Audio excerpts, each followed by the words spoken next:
নামাজের ভিতরে যখন দাঁড়ায় গেলেন,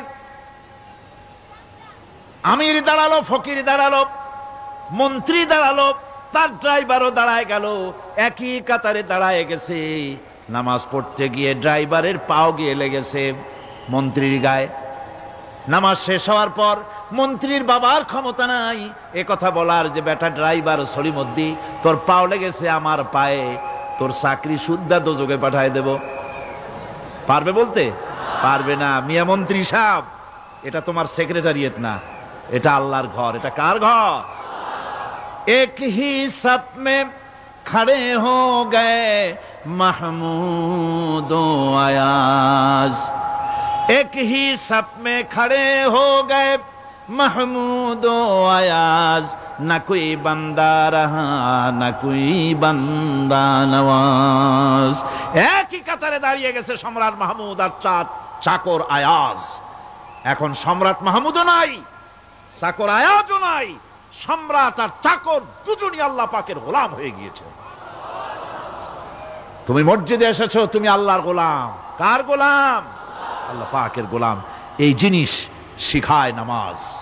নামাজ শিখায় মানুষকে পাঞ্চুয়ালিটি, নিয়মানুবর্তিতা, সময়ের জ্ঞান শিখায় নামাজ। নামাজ মানুষে কি শিখায়? আল্লাহ রাব্বুল আলামিন বলছেন, ইন্নাস সালাতা কানাত আলাল মুমিনিনা কিতাবাম মাওকুতা। নিঃসন্দেহে নামাজ মুমিনদের নিয়মানুবর্তিতার সাথে ফরজ করা হয়েছে, তাদের উপরে নিয়মানুবর্তিতার উপরেই, সময়ের উপরে নামাজকে ফরজ করা হয়েছে। আপনার আন্দাজ মতো আপনি পড়তে পারবেন না, সময় মতো পড়তে হবে, আউয়াল ওয়াক্তে পড়তে হবে। আমার দেশের মসজিদগুলিতে ফজরের নামাজ পড়া হয় এমন সময় পূর্ব দিক ফর্সা হয়ে যায়। ইমাম সাহেব যদি ভুল করেন, নামাজ যদি দোহরাতে যান, তাহলে সূর্য উদয় হয়ে যাবে, এমন অবস্থা। নামাজ এত দেরিতে পড়া হয়। প্রত্যেক ওয়াক্তের নামাজ আউয়াল ওয়াক্তে পড়ার জন্য রাসূল সাল্লাল্লাহু আলাইহি ওয়াসাল্লাম তাগিদ করেছেন। সময়ের দিকে লক্ষ্য রাখতে বলা হয়েছে। যেই জাতির, লক্ষ্য করুন, যে জাতির দৈনিক 5 বার টাইমলি, অক্ত মতো, সময় মতো নামাজ আদায় করতে হয়, দুর্ভাগ্যজনক সত্য, সেই জাতির কাছে সময়ের কোনো দাম নাই। সময়ের দাম নাই। 9টার গাড়ি কয়টায় আসবে? 9টার গাড়ি কয়টায় আসবে?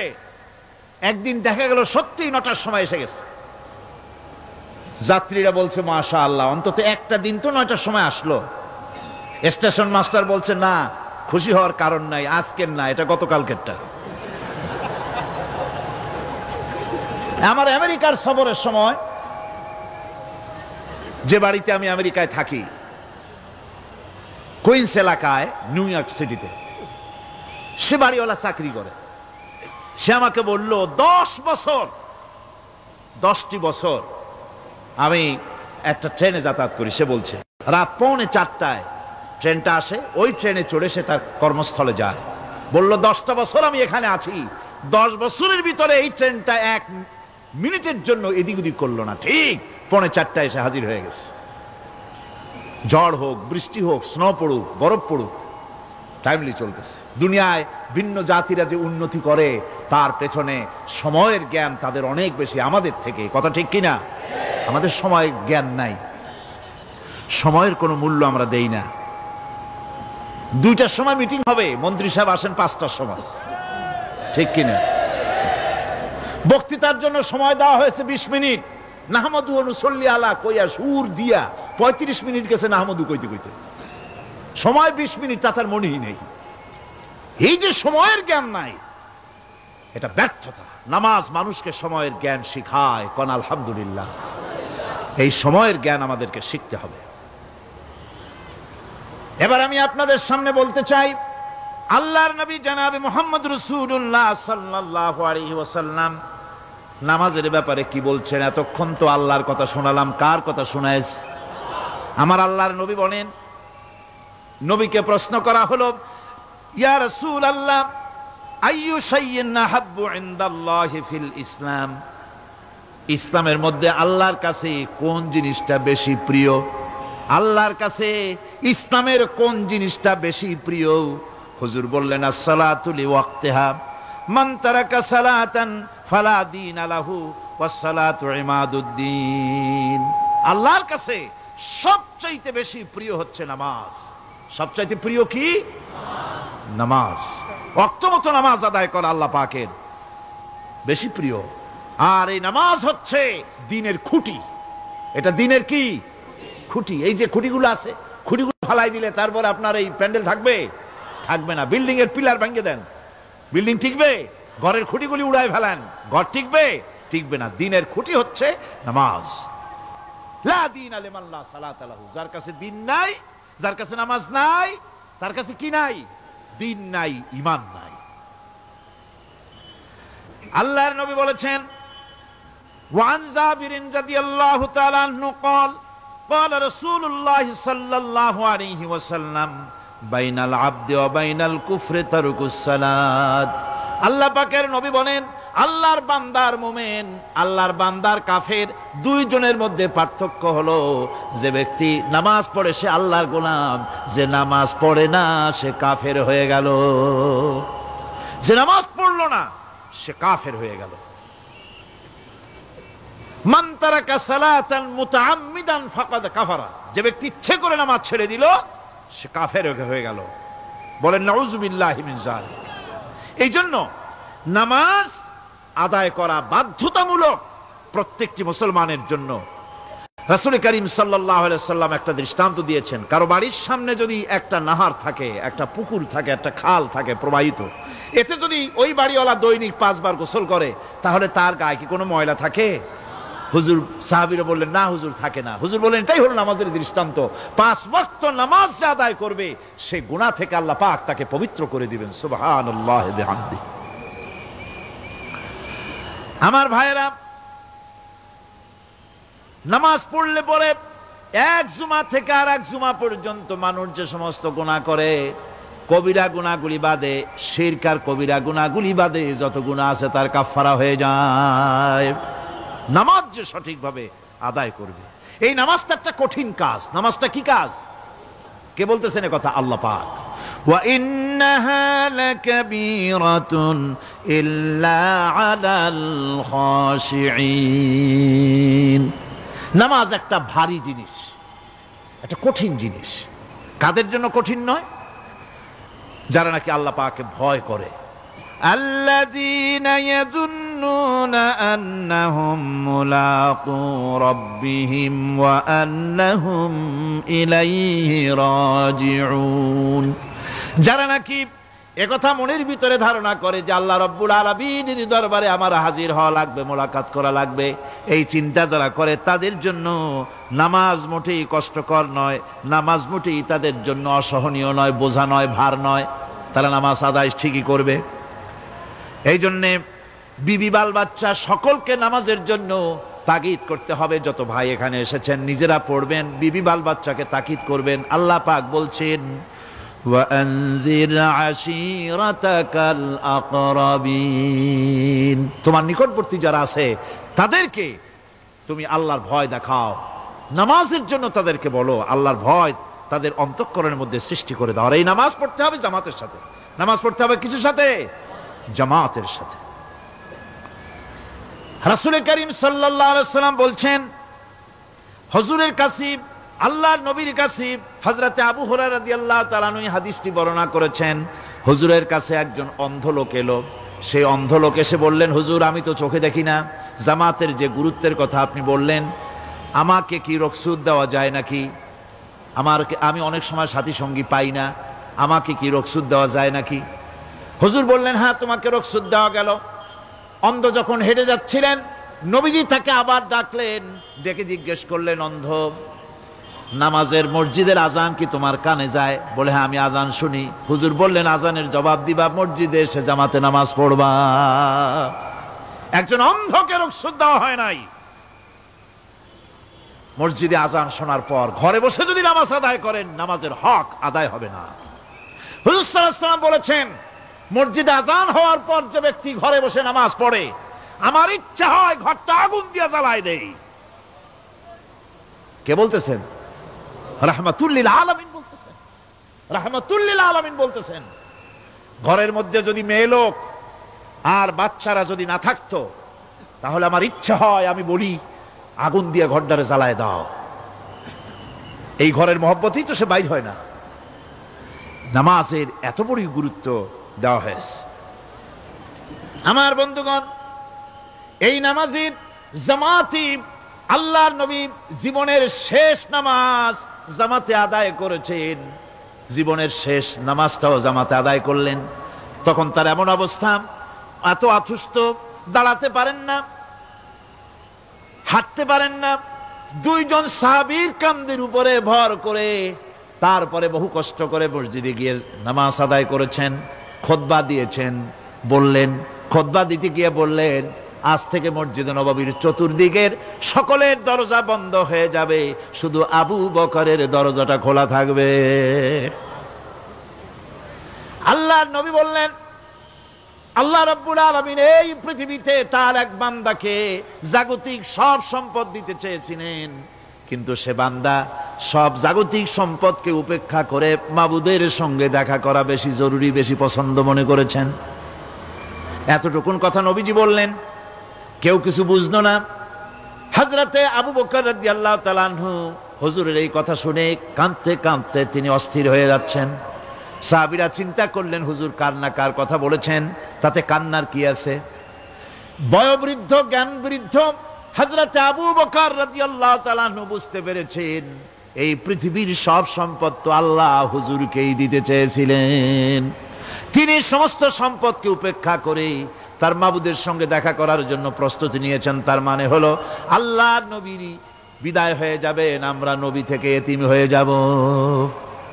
নবীজি ঘরের মধ্যে প্রবেশ করলেন, প্রচন্ড জ্বর এলো।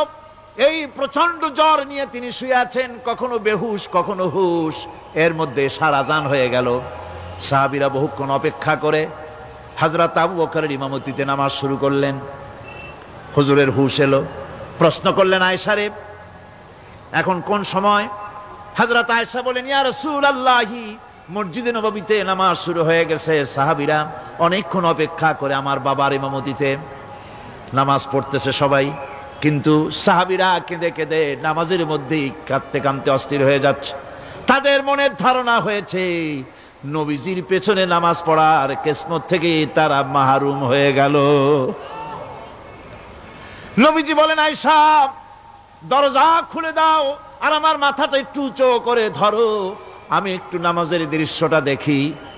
দরজা খুলে দেওয়া হলো, নবীজির মাথা উঁচু করে ধরা হলো। নামাজের জামাতের দৃশ্য দেখে নবীজি আবার শুয়ে পড়লেন। হযরতে মা আয়েশা লক্ষ্য করে দেখেন নবীজির দুই চোখের কোনা দিয়া পানি পড়তেছে। মা আয়েশা জিজ্ঞেস করেন, ইয়া রাসূলুল্লাহ, নামাজের দৃশ্য দেখে চোখে কেন পানি এলো? হুজুর বলেন, আয়েশা রে, এটা কোনো দুঃখের পানি নয়, এটা তৃপ্তির পানি। এই যে জামাত নামাজ পড়তেছে লোকেরা, এই জামাত কায়েমের জন্য তায়েফের ময়দানে অনেক রক্ত আমার ঝরেছে। উহুদের ময়দানে দান্দান মুবারক শহীদ হয়েছে, সাহাবায়ে কেরাম জীবন দিয়েছে। এই যে জামাত আমি দেখতে পেলাম, ভবিষ্যতের একটা ছবি যেন চোখে ধরা পড়লো। আমার মনে হলো কিয়ামত পর্যন্ত এই পৃথিবীতে আমার যত উম্মত আসবে তারা এইভাবে করে জামাতে নামাজ আদায় করবে। নবীজি মাথার কাছে মালাকুল মউত যখন এসে গেছেন, আমার ভাইরা, এই পৃথিবীতে যত নবীরা এসেছিলেন মৃত্যুর সময় সমস্ত নবীরা শেষ কথা যেটা বলেছেন, হাদিস, সমস্ত নবীরা উম্মতের জন্য মৃত্যুর মুহূর্তে শেষ কথা যেটা বলেছেন সেটা হলো আসসালাত, আসসালাত, নামাজ, নামাজ। আমার নবী যখন বিদায় হয়ে যান, বিদায় মুহূর্তে মেয়ের কথা বললেন না, কলিজার টুকরা নাতির কথা বললেন না, জামাইয়ের কথা বললেন না, স্ত্রীর কথা বললেন না, মৃত্যুর সময় শেষ কথা বললেন আসসালাত, আসসালাত ওয়া মা মালাকাত আইমানুকুম, নামাজ, নামাজ, আমার উম্মতেরা নামাজ, আমার উম্মতেরা নামাজ ছেড়ে দিও না, নামাজ। যেই নবী উম্মতের জন্য এত কাঁদলেন, নামাজের জন্য এত কথা বলে গেলেন, আল্লাহ রাব্বুল আলামিন নামাজের জন্য এত নির্দেশ করলেন, নবীজি ইন্তেকালের সময় নামাজের কথা বলে দিলেন, সেই মুসলমান আজ নামাজ আদায় করে না। নামাজ পড়ে তো নামাজ শুদ্ধ হয় না। হযরতে হুযায়ফা রাদিয়াল্লাহু তাআলা আনহু তিনি একবার ইয়েমেন সফর করেছিলেন, এক মসজিদে নামাজ পড়লেন। একজনকে তিনি নামাজ পড়তে দেখলেন, নামাজ পড়তে দেখে তিনি অপেক্ষা করলেন। লোকটার নামাজ হয়ে যাওয়ার পর তিনি প্রশ্ন করলেন, আল্লাহর বান্দা, তুমি কতদিন এরকমের নামাজ পড়তেছ? তিনি বললেন, প্রায় 40 বছর তো হবে আমি এরকম নামাজ পড়তেছি। হযরতে হুযায়ফা বলেন, তুমি কি আমারে চেনো? কয়, না, চিনি না। হযরত হুযায়ফা বললেন, আল্লাহর বান্দা শোনো, আমি হচ্ছি আল্লাহর নবী মুহাম্মদুর রাসূলুল্লাহ সাল্লাল্লাহু আলাইহি সাল্লামের সাহাবী হুযায়ফা।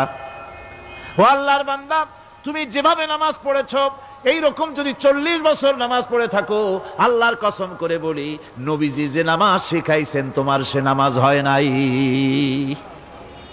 রাসূলুল্লাহর নামাজ হয় নাই, নামাজ পড়লেই হবে না।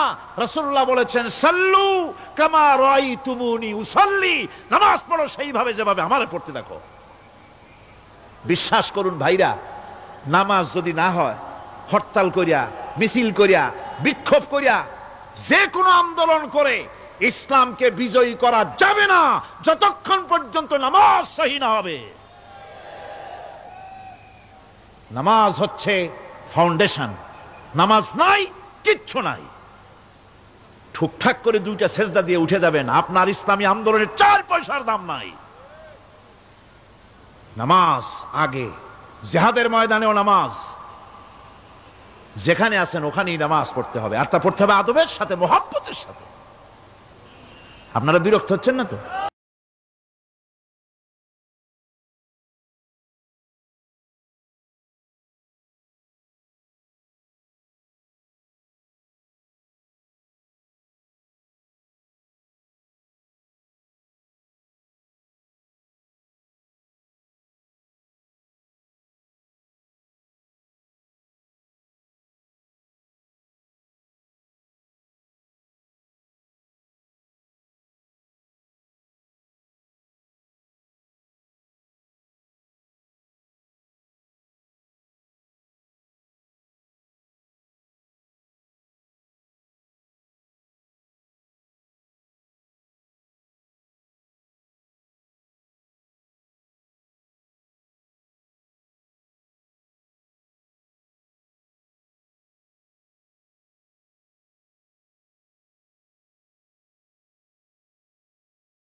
নামাজ হয় না।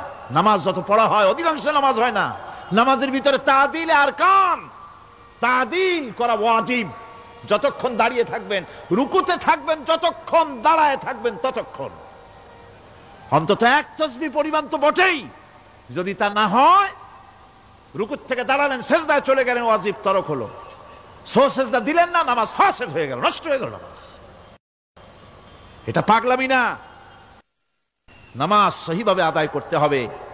নামাজ থেকে দাঁড়াবেন, রুকুত থেকে দাঁড়ায় গেলেন, বলবেন রব্বানা লাকাল হামদ। কোন রব্বানা লাকাল হামদ হামদান কাসীরান তাইয়্যিবান মুবারাকান ফীহি। একজন সাহাবী এই দোয়াটা পড়ছিলেন। নামাজ শেষ করে আল্লাহর নবী প্রশ্ন করলেন, নামাজের ভিতরে অতিরিক্ত এই কথাগুলি কে বলেছো? সাহাবী ভয় পেয়ে গেলেন। ভয় তিনি বললেন, হুজুর আমি বলেছি। হুজুর বললেন, তুমি জানো না আমি নবী, তুমি নবী না, আমি যা দেখি তুমি দেখতে পাও না। তুমি যখন এই দোয়াটা পড়তেছিলে আমি লক্ষ্য করেছিলাম আল্লাহর রহমতের ফেরেশতারা প্রতিযোগিতা করতেছিল তোমার আমল নামায় কে কত বেশি নেকি লিখবে। রুকুতে দাঁড়ায়া এটা পড়বেন, সেজদায় চলে যাবেন, দুই সেজদার মাঝখানে ততক্ষণ বসে থাকবেন যতক্ষণ একটা সেজদার ভিতরে ছিলেন। পড়বেন আল্লাহুম্মা গফিরলি ওয়ারহামনি ওয়াহদিনি ওয়াফিনি ওয়ারজুকনি। নামাজের মধ্যে দোয়া করতেছেন, আল্লাহ আমারে ক্ষমা করে দাও। সব দোয়া সব হুজুরের। আমাকে ক্ষমা করো, আমাকে হেদায়েত দাও, আমাকে সুস্থ করো, আমাকে রহম করো, আমাকে রিজিক দাও। কাও সুবহানাল্লাহ। নামাজের ভিতরে দোয়া কবুলের সময়, নামাজের সেজদার ভিতরে দোয়া কবুল হয়। এইভাবে করে রাসূল করিম সাল্লাল্লাহু আলাইহি ওয়াসাল্লামের নামাজটা কেমন হাক্কানি উলামাদের কাছ থেকে জেনে নেবেন।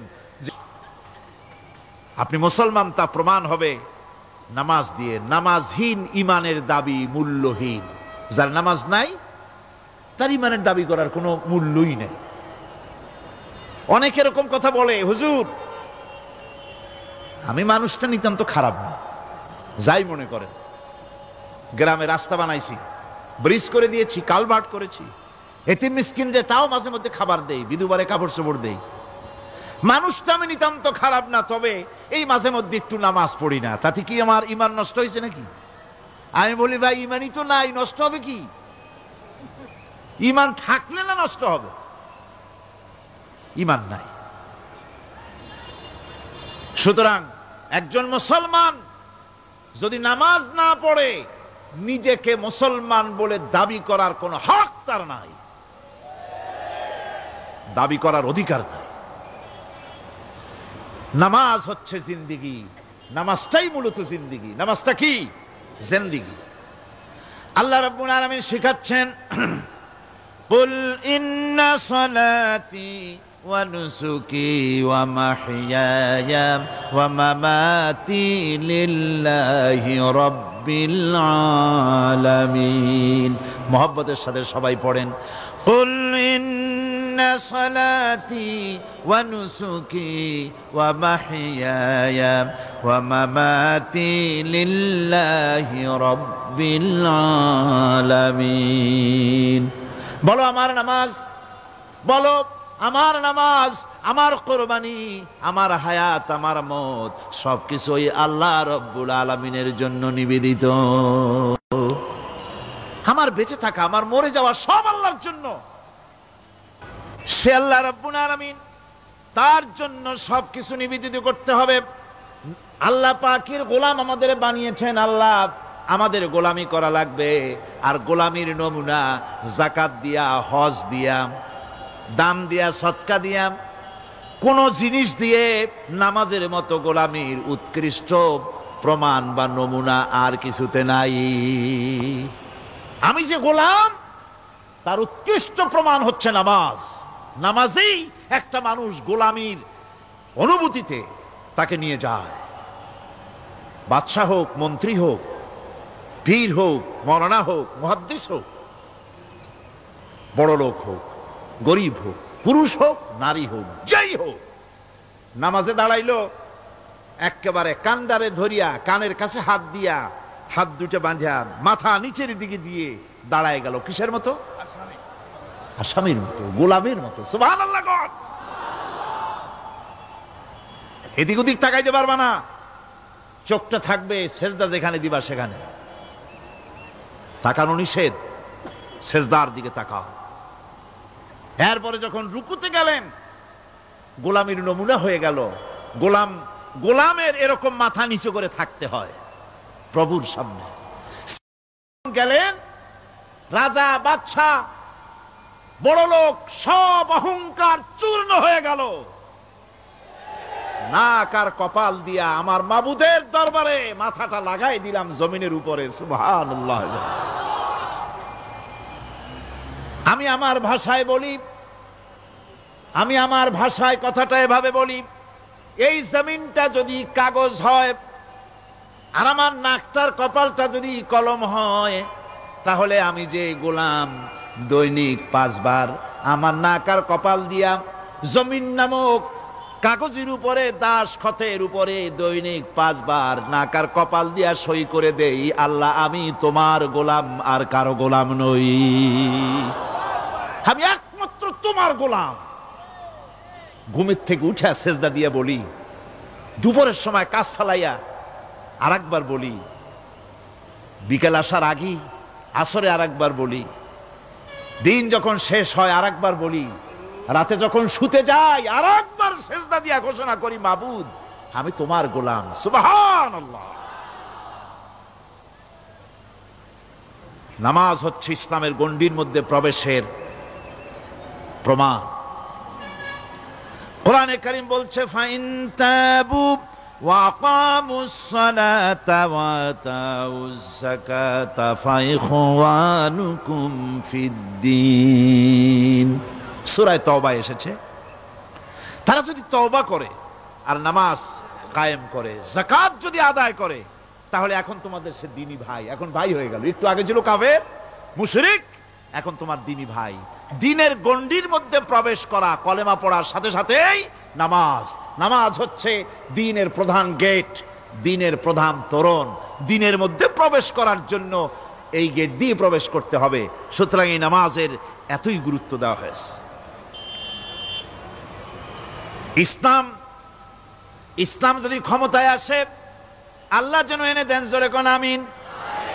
ইসলাম যদি ক্ষমতায় এসে যায়, রব্বুল আলামিন তাফসিরে মাহফিল কোরআন সামনে নিয়ে আশা করে তোমার দরবারে দোয়া করি, এই বিশাল জনসমুদ্রের দোয়া কবুল করো মাবুদ গো, এই বাংলাদেশকে ইসলামের দেশ বানাইয়া দাও।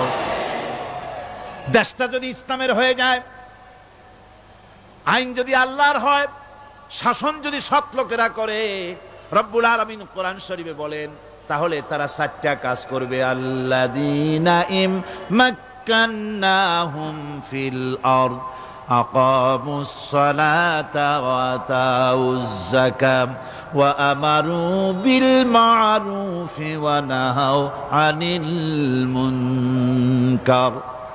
মুমিনেরা ক্ষমতায় এসে প্রথম যে কাজটা করবে, প্রথমে ক্ষমতা এসেই নামাজ বাধ্যতামূলক করবে। প্রথম কি? ওয়াজ নসিহতে অনুরোধ করা হবে না, বাবাজিরা আল্লাহর রাস্তায় নামাজটা পড়ে না। রেডিও এবং টেলিভিশনের মাধ্যমে রাষ্ট্রপ্রধান অর্ডার করে দিবেন, আজ থেকে বাংলাদেশের 12 কোটি তাওহীদি জনতা, নারী পুরুষ যারা আকেল বালিগ, সকলের জন্য নামাজ বাধ্যতামূলক, নামাজ পড়তেই হবে। এটা অর্ডার। বেলা যখন 1টা বেজে যাবে, বেলা যখন 1টা বাজবে, সমস্ত মসজিদে আজান শুরু হয়ে যাবে। আজানের সাথে সাথে অফিস, আদালত, কল কারখানা, ক্ষেত খামার, শিক্ষাঙ্গন সব ডেডলক হয়ে যাবে। আধা ঘন্টার জন্য বন্ধ হয়ে যাবে। যারা মুসলমান অফিসে, কলেজে, ইউনিভার্সিটিতে, সর্বত্র তারা নামাজের জন্য প্রস্তুতি নেবেন। আধা ঘন্টার ভিতরে নামাজ আর খানা সেরে আবার কলেজ চলবে, বিশ্ববিদ্যালয় চলবে, কল চলবে, কারখানা চলবে, ক্যান্টনমেন্ট চলবে, সেক্রেটারিয়েট চলবে, সব আপন গতিতে চলতে থাকবে। আল্লাহর রহমত, বরকত আকাশ ফেরে নাজিল হয়ে যাবে। আর এই অর্ডার যে দেওয়া হবে, নামাজ পড়বেন, সেখানে থানায় যখন আজান হবে, থানায় আজান হয়ে গেছে, থানার স্টাফ, পুলিশ যারা আছে জামাতে খাড়া হয়ে যাবে, ইমামতি করবেন ওসি সাহেব। এসপির অফিসে এসপি সাহেব ইমামতি করবেন, ডিসি সাহেব তার অফিসে ইমামতি করবেন, মন্ত্রী সেক্রেটারিয়েট ইমামতি করবেন, প্রেসিডেন্ট বঙ্গভবন ইমামতি করবেন, বিশ্ববিদ্যালয়ের ভাইস চ্যান্সেলরের ইমামতিতে সে জায়গার মুসলমান ছাত্র ছাত্রী, শিক্ষক শিক্ষয়িত্রী এক জামাতে নামাজ আদায় করবে।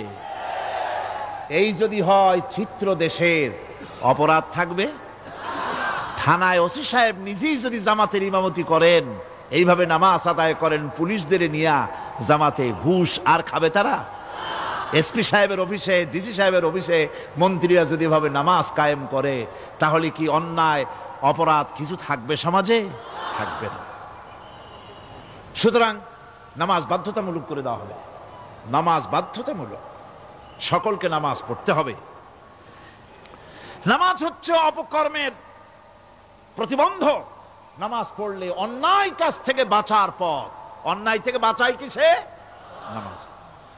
আল্লাহ রাব্বুল আলামিন বলেন, উতলু মা উহিয়া ইলাইকা মিনাল কিতাবি ওয়া কিমিস সালাম ইন্নাস সালাতা তানহা আনিল ফাহশাই ওয়াল মুনকার। হে নবী, এই কিতাব তেলাওয়াত করো, যা তোমার প্রতি অবতীর্ণ করা হয়েছে, এই কিতাব তেলাওয়াত করো আর নামাজকে প্রতিষ্ঠা করো। নিঃসন্দেহে নামাজ মানুষকে পাপাচার থেকে বাঁচায়া দেয়।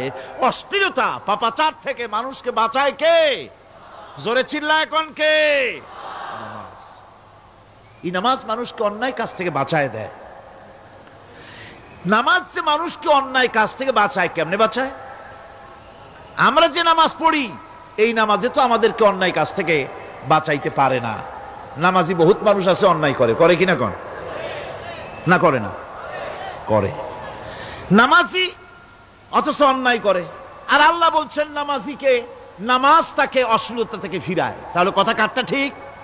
আল্লাহরটা। জোরে বলেন, কারটা ঠিক? অবশ্যই আমার আল্লাহর কথা হক। আমি ভুল করতেছি, আমি যেন কোথাও ভুল করতেছি, সামথিং ইজ রং, কোথাও যেন আমরা ভুল করে বসতেছি, সেই ভুলটা কি আমরা আবিষ্কার করতে চেষ্টা করবো ইনশাআল্লাহ। প্রথম যে কথাটা সেটা হচ্ছে এই যে আমরা যা নামাজে পড়ি আমরা তা বুঝি না। কথা ঠিক কিনা? আমি যদি এখন প্রশ্ন করি সামি আল্লাহু লিমান হামিদা অর্থ কি কোন? ফার্স্ট ডিভিশনে কয়েকটা লেটার নিয়ে ফেল করবেন এরকম লোক আছেন না নাই? সুবহান রাব্বিয়াল আলা অর্থ কি জানি না। সুবহান রাব্বিয়াল আযীমের অর্থ কি জানি না। দোয়া কুনুত অর্থ কি জানি না। তাশাহুদ অর্থ কি জানি না। সূরা ফাতিহার অর্থ কি জানি না। এমন কি উযুর মধ্যে কয়টা ফরজ তাও অনেকের জানা নাই। কথা কি বেশি বললাম না ঠিক বলছি? একজনে জিজ্ঞেস করলো, মিয়া উযুতে কয় ফরজ? কয় হুজুর কি মনে করেন এটা বুঝি জানি না। এটা তো সাধারণ ব্যাপার, বলেন না কয় ফরজ? কয় উযুতে তো 17 ফরজ। কি কি? কয় হাত ধোয়া, পাও ধোয়া, মুখ ধোয়া, নাক ধোয়া, চোখ ধোয়া, জিহ্বা ধোয়া, মাথা ধোয়া। বলতে বলতে গুনে দেখা গেল প্রায় 19টার মতো বলছে। বলা হলো, মিয়া বললেন আপনি উযুতে ফরজ 17টা, কইলেন আপনি 19টা। কয় হুজুর জানি আরো, বলি না আপনাদের ভয়তে। উযু জানে না, নামাজ জানে না, তাকে এই নামাজ কেমনে ফিরাবে অন্যায় কাজ থেকে? কথা বুঝতে পেরেছেন? নামাজে আল্লাহু আকবার বললাম, এরপরে সানা পড়লাম, তারপরে সূরা ফাতিহা পড়লাম। সূরা ফাতিহার ভিতরে যে সমস্ত কথাগুলি বললাম সেই কথাগুলি বুঝি না, কি বলেছি তাও জানি না। এরপরে সুবহান রাব্বিয়াল আলা বলেছি, সুবহান রাব্বিয়াল আযীম বলেছি, সামি আল্লাহু লিমান হামিদা বলেছি, অর্থ কি জানি না। আল্লাহ তা শুনতে পান, যে ব্যক্তি আল্লাহর প্রশংসা করেন তিনি তা শুনতে পান। নামাজের মধ্যে আইডিয়া দেওয়া হচ্ছে, তুমি যে আল্লাহর জন্য নামাজ পড়তেছো, প্রশংসা করতেছো, এটা এমন নয় যে আল্লাহ পাক দেখছেন না বা শুনতেছেন না। তুমি যা বলতেছো, প্রশংসা করতেছো, আল্লাহ পাক তা শুনতে পাচ্ছেন। সামি আল্লাহু লিমান হামিদা। সুবহান রাব্বিয়াল আলা, আমি মহান সর্বশ্রেষ্ঠ আল্লাহ রাব্বুল আলামিনের পবিত্রতা ঘোষণা করছি, আমি তার প্রশংসা করছি। সূরা ফাতিহার কি আমরা বলি আপনারা ব্যাখ্যা দেখে বুঝে নিয়েন, সেগুলি আমি এখানে বলে বাকি কথা সব শেষ করতে পারবো না। নামাজে কি পড়েন সেটা যদি জানতেন, অবশ্যই আল্লাহ রাব্বুল আলামিনের কথা কার্যকরী হয়ে যেত। ইন্নাস সালাতা তানহা আনিল ফাহশাই ওয়াল মুনকার। নামাজ মানুষকে পাপের কাজ, অশ্লীলতা থেকে ফিরাতে পারে। আল্লাহ ইন্না বসায়ছেন, নিশ্চয়ই, বেশক, অবশ্যই নামাজ পাপ থেকে ফিরাবে। কিন্তু কেমনে ফিরাবে নামাজ তো বুঝি না। নামাজ তো বুঝি না, খালি সেজদা দেয় জনমের মতো। আর সেজদা কি? নামাজে যদি দেখে ইমাম দেরি করতেছে, আত্তাহিয়াত পড়তে দেরি হয়ে যাচ্ছে, পিছন থেকে সিগন্যাল মারে, ঠিক কিনা? বেয়াদব, বেয়াদব। তোমার নামাজ, তোমার আত্মাই তো আগে শেষ হয়েছে, তাতে কি হয়েছে? চুপ করে বসে থাকো। ইমামকে কাশি দিয়া সতর্ক করার অধিকার তোমার নাই। যদি ইমামকে সতর্ক করার জন্য কাশি দিয়ে থাকো, তোমার নামাজ ফাসেদ হয়ে যাবে। এটা ফাজলামি করার জায়গা না, এটা নামাজ। এর নাম কি? ধীরে সুস্থে নামাজ পড়তে হবে। অনেকে মসজিদটারে মনে করে জেলখানা। ঢুকতে যত দেরি, বেরোতে পারলে যেন বাসে যান ছটফট করে। সিনেমার মধ্যে গিয়ে ঘন্টার পর ঘন্টা বসে থাকে, খারাপ লাগে না? মসজিদে কেরাত যদি একটু লম্বা পড়ে, পিছনে বসে খালি কি যে করে মনে মনে বলতে থাকে যে ইমাম এমন কাঁচা ছাড়া ছাড়ি না। আর গান যখন শোনে শুনতেই থাকে, কত মজা, ঘুম আসে না। নাউজুবিল্লাহ। সুতরাং নামাজে কি পড়েন সেটা আপনাকে বুঝতে হবে। সঠিকভাবে নামাজ পড়ার পরও যদি কোনো মানুষের সঠিকভাবে, ভালো করে শোনেন, সঠিকভাবে নামাজ পড়ার পরেও যদি কোনো মানুষ পাপের থেকে না ফেরে, তাহলে বুঝতে হবে একথা, পানি আর সাবান দিয়া কাপড় ধুলে কাপড়ের ময়লা যাবে, কিন্তু পানি আর সাবান দিয়া কয়লা জনমের মতো ধুইলেও কয়লার ময়লা যাবে না। কথা বুঝে আসছে? এর থেকে আর উত্তম দৃষ্টান্ত আমার কাছে নাই। নামাজ পড়ার পরেও যদি চরিত্র ভালো না হয়, বুঝতে হবে নামাজ হচ্ছে না, কাঙ্ক্ষিত মানের নামাজ আদায় হচ্ছে না। আল্লাহর নবী বলেছেন, যার নামাজ পাপ কাজ হতে ফিরাতে পারলো না, তার নামাজ নামাজি নয়। আবার শুনুন, রাসূল বলছেন, যার নামাজ তাকে পাপের কাজ থেকে ফিরাতে পারলো না, তার নামাজ নামাজ নয়। ওইটা নামাজ হয় নাই, যার জন্য তার পাপ থেকে তারে ফিরাইতে পারছে না। আর কিয়ামতের দিন বেনামাজিরা সবচাইতে বেশি অপমানিত হবে। সবচাইতে বেশি অপমানিত হবে কারা? বেনামাজিরা। কিভাবে? ইয়াউমা ইউকশাফু আন সাকিন ওয়া ইউদআউনা ইলাস সুজুদি ফালা ইস্তাতিউন। সেদিন কঠিন সময়, আল্লাহ রাব্বুল আলামিন লোকদেরকে সিজদা করার জন্য বলবেন, কিন্তু যারা বেনামাজি ছিল দুনিয়ায়, তারা সিজদা দিতে পারবে না। বলেন নাউজুবিল্লাহ। অবস্থাটা কি হবে? খাশিআতান আবসারুহুম তারহাকুহুম যিল্লাহ। তাদের দৃষ্টি নিচু হবে, লাঞ্ছনা এবং অপমান তাদের উপরে চেপে বসবে, সিজদা দিতে পারবে না। আল্লাহ আমাদেরকে ক্ষমা করুন। কিয়ামতের দিন হযরত আদম আলাইহিস সালাম থেকে শুরু করে পৃথিবীর সমস্ত মানুষের সামনে আল্লাহ রাব্বুল আলামিন সিজদা করার জন্য অর্ডার করবেন। যারা নাকি বেনামাজি, ওরা আল্লাহর দরবারে সেদিন সিজদা দিতে পারবে না, লাঞ্ছিত, অপমানিত হবে। যারা কন নাউজুবিল্লাহ।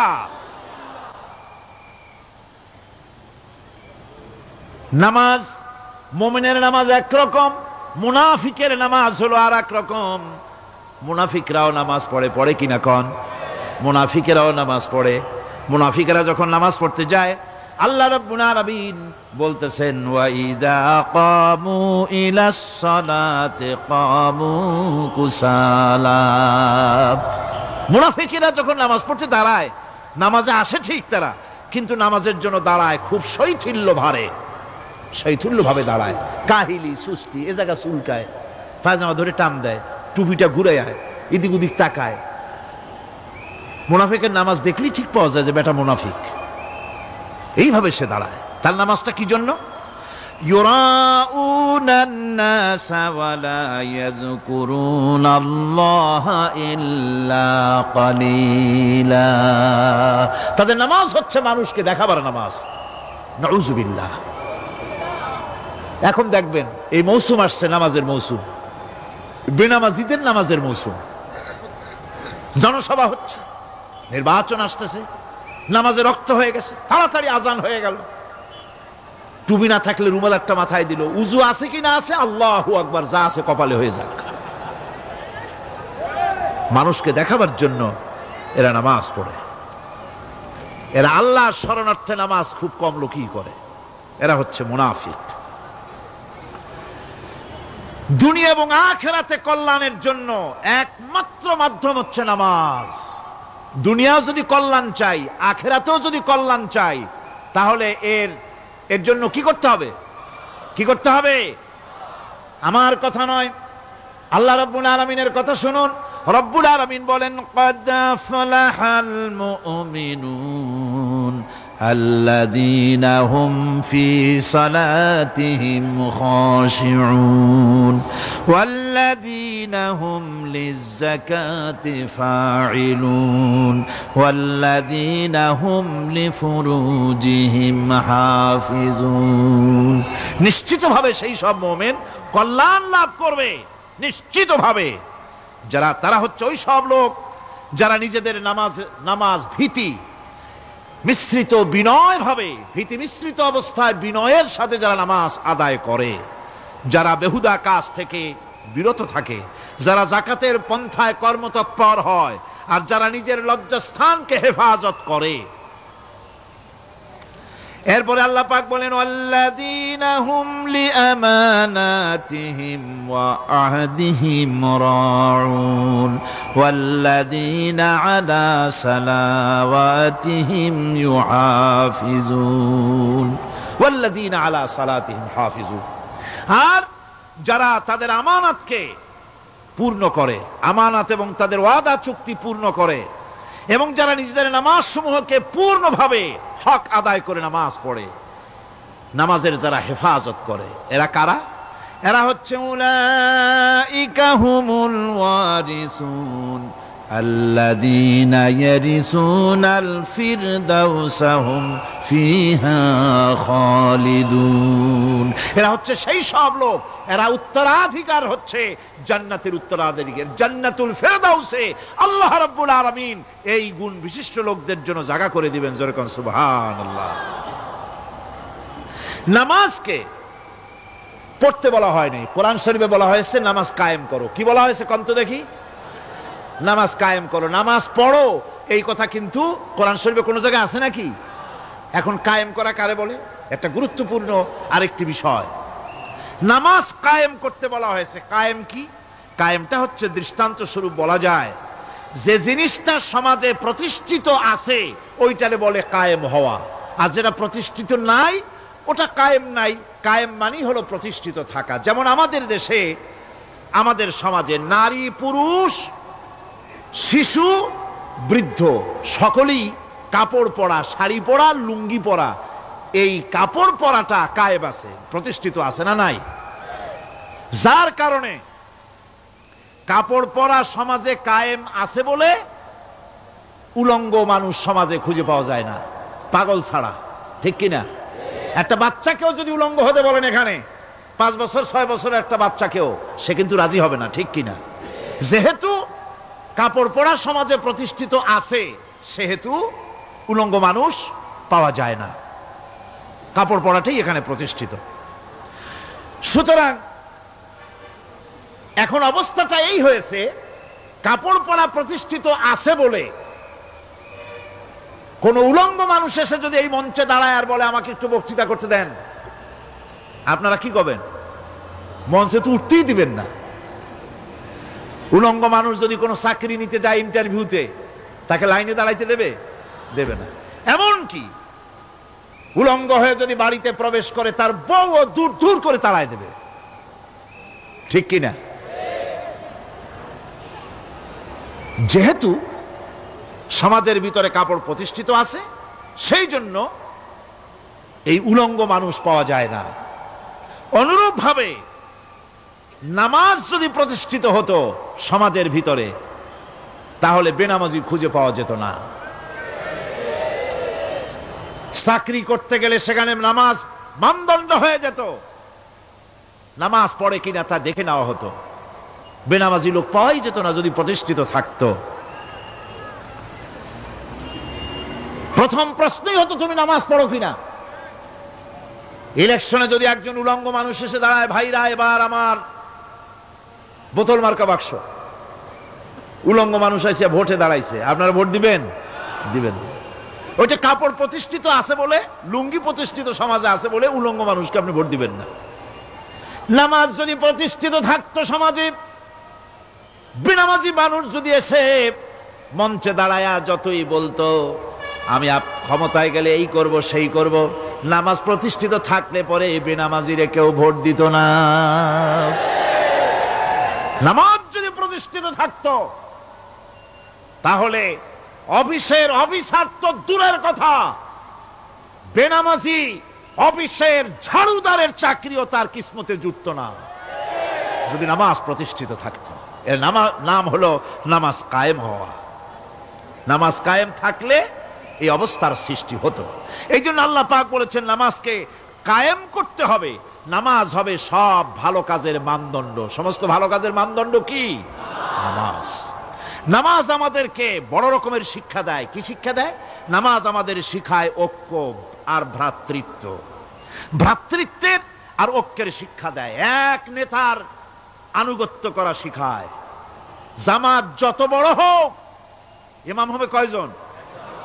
একজন ইমাম হবে। আর এই ইমাম মানে কি? নেতা। ইমাম মানে কি? নেতা নির্বাচন শিখায় নামাজে। নেতা নির্বাচন কে শিখায়? নামাজ শিখায়। বোঝেন খুব ভালো করে। কিভাবে? মনে করুন চট্টগ্রাম শাহী মসজিদে ইমাম প্রয়োজন। এখন সেই ইমাম নেওয়ার জন্য ইন্টারভিউ কল করা হলো, বিজ্ঞাপন দেওয়া হলো পত্রিকায়। অনেক আলেম আসলেন। ইন্টারভিউ বোর্ডে যারা বসলেন তারা ইন্টারভিউটা কিভাবে নেবেন? যার মাথার চুল লম্বা বেশি তার ইমামতি দেওয়া হবে। যার লুঙ্গিটা পায়ের গিরার তলে তারে দেওয়া হবে। যার মোষটা মুখের মধ্যে গিয়া ঢুকছে, হাসি দিলে বুঝাই যায় না হাসে না কান্দে, তারে দিবে। দাড়িগুলা কামাইছে তারে দেবে। সিগারেট খায় বা অবশ্য চট্টগ্রাম আর সিলেটে সিগারেটের ফতোয়া ভিন্ন রকম। বরিশালে আমি যেখানে জন্মগ্রহণ করেছি, আমার এলাকায় কোনো আলেম যদি সিগারেট খায়, মসজিদের ইমাম তো ভালো, মসজিদ ঝাড়ু দিতেও ঢুকতে দেবে না মসজিদে। এটা এই এলাকার এক রকমের কায়দা। আমি এটার ব্যাপারে কথা নাইবা বললাম। তো আপনারা খুঁজে দেখবেন সে সিনেমা দেখে নাকি, মিথ্যা কথা বলে নাকি, বউ পর্দায় থাকে নাকি। এগুলি মাইক্রোস্কোপ যন্ত্র দিয়ে ইমামের মাথা থেকে পা পর্যন্ত দেখবেন কিনা কন? আচ্ছা এবার কন তো দেখি, এই ইমাম সাহেব ইমামতি করবে কতজন লোকের? 500, 1000। শাহী মসজিদে ধরেন 5000 লোক হইল। 5000 লোক, 5000 লোকের ইমাম নির্বাচনের সময় পা থেকে শুরু করে মাথা পর্যন্ত দেখেন, এমনকি বউ পর্যন্ত। বৌমনি আনিয়ে দেখেন না, পর্দায় থাকে কিনা এইটা আপনারা দেখেন, ঠিক কিনা? এ খবরটা নেন। 5000 লোকের একটা ইমাম বানাতে গিয়ে মাইক্রোস্কোপ যন্ত্র দিয়ে দেখেন মোষ কেমন, দাড়ি কেমন, চুল কেমন, পাও কেমন, হাত কেমন, হাতে নখ লম্বা কিনা, দাঁতে ছাতা কিনা, বউ পর্দায় থাকে কিনা, মিথ্যা কথা কয় কিনা, এত দেখেন। আর যখন নির্বাচন আসে তখন 2.5 থেকে 3 লক্ষ মানুষের জন্য একজন এমপি নির্বাচিত হয়। সেই ইমামকে বাছাই করার জন্য নামাজ পড়ে কিনা, জিনাকার কিনা, মদখোর কিনা, সুদখোর কিনা, ঘুষখোর কিনা, বদমাশ কিনা বাছাই করা হয় না।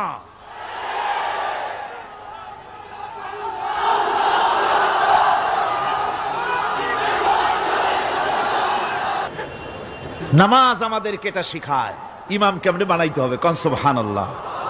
নামাজ ঐক্য শিখায়, নামাজ ভ্রাতৃত্ব শিখায়, নামাজ পারস্পরিক মহব্বত শিখায়, নামাজ নেতা কেমন হওয়া উচিত, নেতা নির্বাচন শিখায়। আবার নেতা ভুল করলে তার ভুল বলা যাবে না, এরকম হতে পারবে না। নামাজের ভিতরে ইমাম যদি ভুল করলে আপনি লোকমা দিবেন, সুবহানাল্লাহ, আল্লাহু আকবার বলবেন। যদি তিনি সংশোধন না হলেন আবার দেন, তাতেও সংশোধন হলো না আবার দেন। 3 বার লোকমা দেওয়ার পর যদি ভুল সংশোধন না করে নামাজ ছেড়ে দেন, ইমামকে বের করে দেন, নতুন ইমাম নিয়োগ করে। যারা ক্ষমতায় যাবে, আপনি রাষ্ট্রের ইমাম যারে বানাবেন, সেই রাষ্ট্রীয় ইমাম যদি জনগণের ইচ্ছার বিরুদ্ধে যদি চলে, 1 বার লোকমান দেন, 2 বার লোকমান দেন, 3 বার দেন, তারপরেও যদি না নামে, ঘাট ধরে নামে না। নামাজ আপনাকে নেতা নির্বাচন, নেতাকে প্রতিষ্ঠিত রাখা, নেতার আনুগত্য আপনাকে শেখায়। নামাজ লাইন সোজা করে দাঁড়াতে হবে। লাইন যদি বাঁকা করেন আপনার কলজেটা ওরকম বাঁকা হয়ে যাবে। নাউযুবিল্লাহ। নামাজের কাতারে যার কারণে নামাজের কাতার বাঁকা হবে, পুরা কাতারের জন্য আল্লাহর কাছে ওই লোকটা দায়ী হয়ে যাবে। নামাজ শৃঙ্খলা শিখায়। সুবহানাল্লাহ কইতে ইচ্ছা করে না? নামাজ শৃঙ্খলা শিখায়, শৃঙ্খলা বোধ শিখায়, সোজা হয়ে দাঁড়ায়। তারপরে ঐক্য এবং মহব্বত শিখায়।